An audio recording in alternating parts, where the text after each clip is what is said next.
urged me to write them down. I wanted to describe what it was really like to be in the middle of events as an ordinary person given an extraordinary role to play. Each chapter is based on interviews my husband Peter Kellner conducted with me at the time. I would sit in his study in my jeans and talk about the weeks that had gone before. Peter would ask questions, helping to tease out the details. What did I say? What did the place look like? How was the mood? That colour in the black and white outline that press reports provide. Transcribing them took me back to those places and times. I was surprised at the level of detail I'd forgotten in the meantime and felt exhausted just thinking of the thousands of miles I travelled every week. I've chosen only a few of these stories for this book, and they're not in any way comprehensive histories of the time. There are many better analysts and historians who can do justice to this period in ways I never could. But I hope my memories shed some light on the complexities of diplomacy in the 21st century and remind us that what I wrote on my pencil case over half a century ago remains true today. Introduction.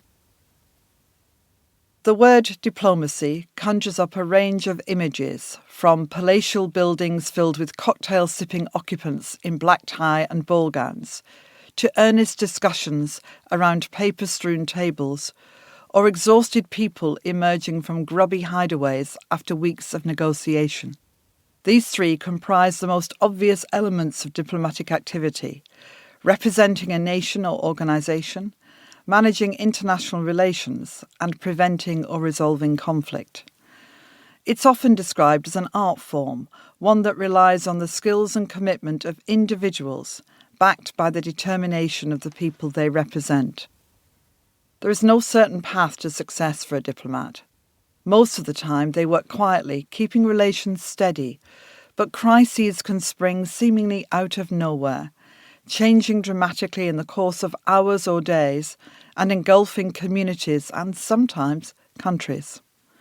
Some solutions require long-term, patient action, building coalitions and working through existing structures.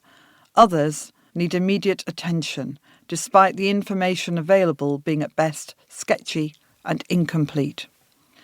In any event, solutions rely on the same range of personal skills, tact, sensitivity, determination, and most of all, judgment.